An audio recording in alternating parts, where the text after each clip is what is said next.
খুনিকে শাস্তি দেওয়ার এটাই সবচেয়ে ভালো উপায়। জোর করে অন্য কারো নিতম্বের সাথে তার মুখ সেলাই করে দাও, তারপর পুরো একটি বাটি শুকরের খাবার এনে দাও। কিছু না বলে প্রধান লোকটি পুরোটা খেতে বাধ্য করো, কারণ প্রধান লোকটি যদি ক্ষুধার্ত থাকে তাহলে তার নিতম্ব মল ত্যাগ করতে পারবে না, তার পেছনে খুনি না খেয়ে মারা যাবে। যদিও সামনে লোকটির মল খুব দুর্গন্ধযুক্ত, বেঁচে থাকার জন্য পিছনের লোকটি কেবল জোর করে বমি বমি ভাব গিলে ফেলতে পারে। 3 দিন 3 রাত একটানা মল ত্যাগের পর মল মূত্রের দুর্গন্ধ খুনিদের সম্পূর্ণরূপে ভেঙে পড়তে বাধ্য করেছিল।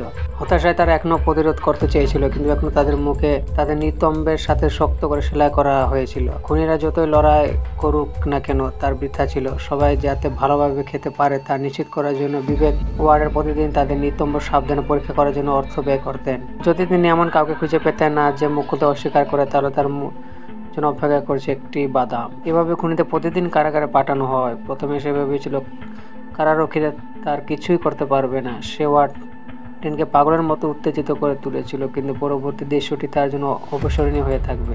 ওয়ার্ডেনের বিচারে ট্রাঙ্কুইলাইজার বন্দুকটি